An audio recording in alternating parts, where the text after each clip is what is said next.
Hood is tied to his plumbing. That is, the biology with which he was born that establishes his male identity. Then that male becomes a boy. Boyhood is tied to dependency and immaturity. So we got a couple of hoods. We got malehood, that's strictly biological identity. You've got boyhood, which is dependency and immaturity. But the goal of malehood is manhood. And in the Bible, manhood is defined as responsibility under God. That is, from God's point of view, a male has not fully arrived to be a man until he's operating under the rule of God in relationship to God. So the question is, which hood are you in? Just malehood, immaturity, irresponsibility, boyhood, regardless of your age.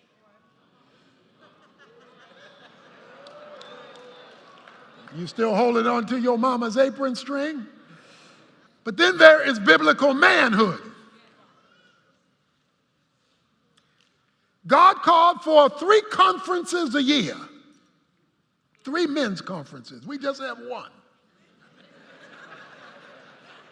3 times a year. All the males in Israel are to come before the Lord their God. There were to be no exceptions, no females allowed. Only the males, all of them, were to appear before the Lord God 3 men's conferences every year. Why did he call only the men? The man was created first because God would hold him ultimately responsible for that which was put under his care and in his charge. So manhood is tied to responsibility under God. The absence of that diminishes authentic manhood. Now, why did God call this meeting? Why was this meeting, 3 men's conferences every year, called by God? Let me show you something in chapter 34. He says in verse 10, "Then God said, 'Behold, I'm going to make a covenant.'" Verse 14, "For you shall not worship any other God, for the Lord, whose name is jealous, is a jealous God. Otherwise you might make a covenant with the inhabitants of the land." Verse 27, "Then the Lord said to Moses, write down these words, for in accordance with these words I have made a covenant with you and with Israel." And then at the end of verse 28, "And he wrote on the tablet the words of the covenant." This is a word that you've heard me bring up many times, and it is the key word to define our relationship with God, and in this case, the man's responsibility under God. All the men. The word covenant means a divinely created bond. It was an officially established relationship between God and his people. And the word that God would use about an official relationship is the word covenant. He would covenant with us. God called all the men of Israel because he was establishing an official protocol, an official relationship that was to be authorized to the men and then spread out from the men to that which was their responsibility. That's called a covenant. Covenants are always official. They're not casual. They're in the spiritual realm. They are the mechanism through which God favors flow. His favor flows through his covenant. A synonym for the word covenant is covering. A covenant covers. As I've defined it before, it's like having an umbrella in the rain. The umbrella covers you. Doesn't stop it from raining, it just stops it from raining on you because you are covered. Now you can have an umbrella but not be under it. Well, even if you are in the covenant, if you are not under the covenant, you go uncovered. So we have a generation today of uncovered men. They may go to church, they may be Christian, but they're not covered. And if you are an uncovered man, that means it's raining on all the folk in your life too. Because you're uncovered, they're getting wet. God called all the men to covenant with them because they were to cover not only their own lives and their own family, but in this context, the whole nation. So the question on the floor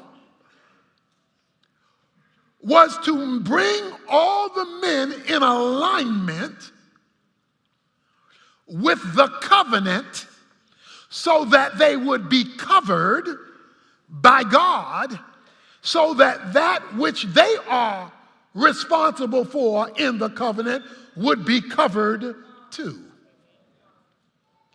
So the positioning of a man underneath God's covenantal covering would determine the well-being of the whole nation. The issue of the covenant is alignment.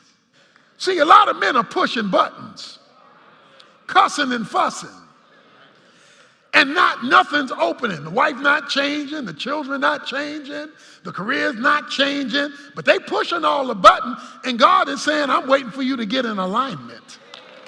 Because if you will get in alignment under me, you'll see some power that you didn't know you had. But because you're out of alignment and not operating in relationship under my divine rule, all your buttons aren't working. So God would call all the men of Israel to 3 conferences a year to get them back in alignment, to get them functioning underneath God's covenantal covering. A man is not living up to his manhood if God can't tell him what to do. If you can overrule God, if God clearly says this and you say that, you've said, you're not my boss, man. I'm the man. I make the final decisions. You only come when I want you. You do not tell me what to do. Now, everybody knows men don't like folk telling them what to do, including God.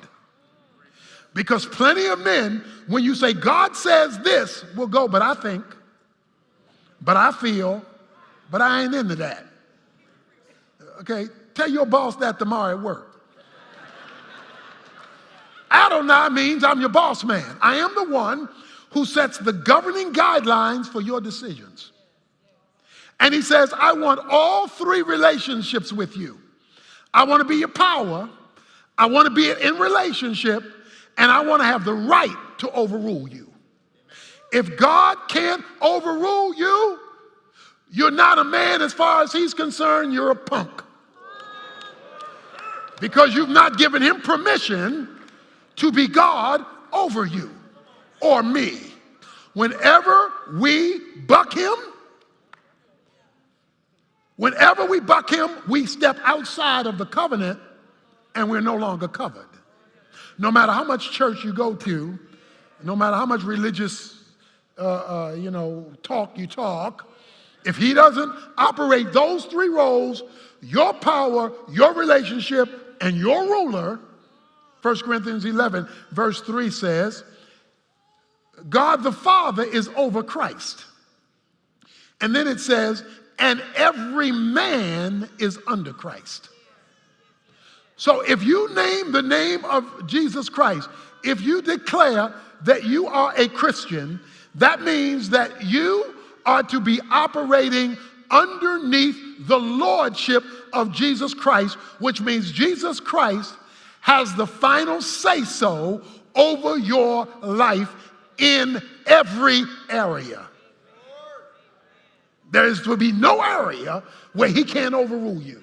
Unless Jesus Christ has the final say-so, he is not Lord and you are not covered. And then it says, a woman comes underneath a man. But a woman is supposed to only come underneath a man who's covered, so that she too is covered. Because if he not covered, it's a good chance she not covered. And so he called all the men to be under the covenant or under the covering. Psalm 25, verses 12 to 14. Oh, this is sweet. Watch this. Who is the man who fears the Lord? He will instruct him in the way he should go. His soul will abide in prosperity, and his descendants will inherit the land. Watch this. The secret of the Lord is for those who fear him, and he will make them know his covenant. That's why Exodus 33 is so critical. Verse 7. Now Moses used to take the tent and pitch it outside the camp, a good distance from the camp, and he called it the tent of meeting. Verse 9. Whenever Moses entered the tent, the pillar of the cloud would descend and stand at the entrance of the tent, and the Lord would speak with Moses. Verse 11. Thus the Lord used to speak to Moses face to face, just as a man speaks to his friend. When Moses returned to the camp, his servant Joshua, the son of Nun, a young man, would not depart from the tent. Then Moses said to the Lord, see, you say to me, bring up this people, but you yourself have not let me know whom you will send with me. I need some more information, God. Moreover, you have said, I have known you by name, and you have also found favor in my sight. Now, therefore, Lord, I pray you, if I have found favor in your sight, let me know your ways, that I might know you, so that I might find favor in your sight. Consider, too, that the nation or the people you've given me. Verse 17, the Lord said to Moses, I will also do this thing of which you have spoken, for you have found favor in my sight, and I have known you by name. Then Moses said, I pray you, show me your glory. And God said, I myself will make my goodness pass before you and proclaim the name of the Lord before you. You see what he did? He didn't wait for the conference. Says Moses built his own tent. He met with God regularly face to face because he knew the closer he was to God, the more information he'd get from God. And the more information he got from God, the better he would be able to fulfill his responsibilities in life. Too many men have failed to come under the covenant, bringing chaos to marriage, chaos to parenting, chaos to the culture, chaos to society. And I don't mean by that women don't have a responsibility. You are to be hearing from God. But you can't do that coming to church. You got to have your own tent. You got to have your own meeting place. You got to have your own regular interface with the living God to pitch a tent. The passage goes on to say that a lot of folk, when Moses went to the tent, would stand at their tent. In other words, they didn't go to the tent. They just stood and watched what Moses was doing. Don't come in and watch my tent. Get your own tent so that you can hear God for yourself. Speak into your mind, speak into your thoughts, speak into your circumstances. He says, and God met with Moses face to face. If we could get men, pulpit to pew and back again, to pursue a relationship with God, we would find things changing in our circumstances. We wouldn't need to run and get a divorce. We wouldn't need to abandon our kids. We wouldn't need to see the culture fall apart. But because men won't come to the conference that God is setting up, and because men will not pitch a tent for their ongoing relationship with God between the 3 conferences a year, we never hear from God. We just hear sermons from man. God's covenant is the key to the game of life. And your proximity to that determines how the game of life works or does not work in the life of a man, in the life of any Christian, but particularly the life of a man, because he's calling all the men. So it is time now that there would be no more excuses, that we do not give excuses as men why we don't have it. By getting into proximity with God, you say, but I'm busy, I don't have time, I work, I do this, I do that, I do that. That's an excuse. How can you be too busy to meet with somebody who's going to take over your situation?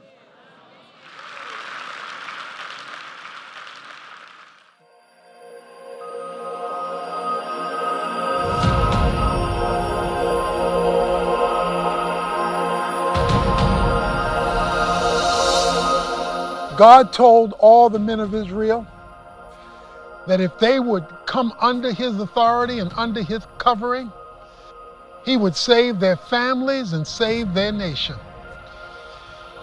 He said, if I can get the men right, we can get mostly everything else in order as I created it to be.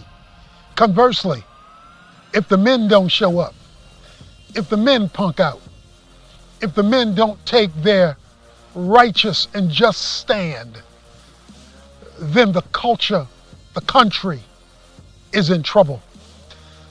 He said, if I can get your undivided attention, no outsiders will be able to come in, defeat you, downgrade you, and make you less than what I've created you.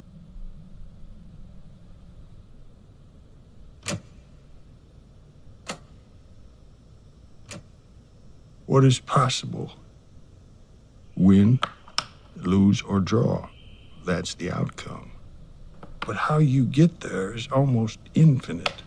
500 billion different positions to play, and each piece with the potential to be your greatest ally. A king.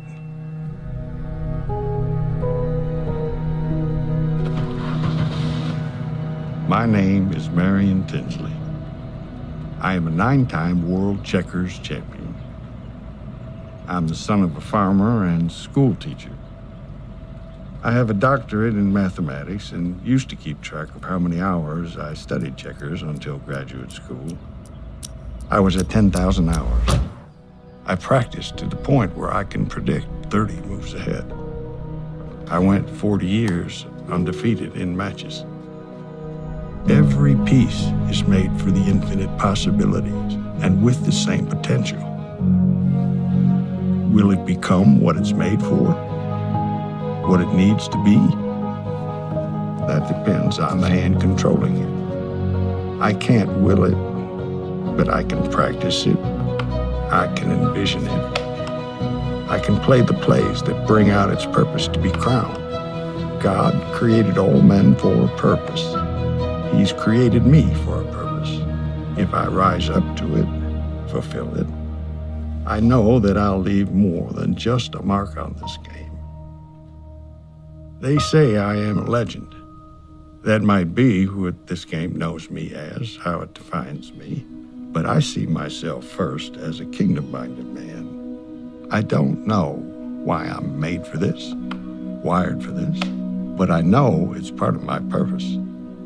When a challenge I face is an obstacle to my calling, I know the strength I summon to overcome it is what I'm also made for, and brings me closer to my purpose.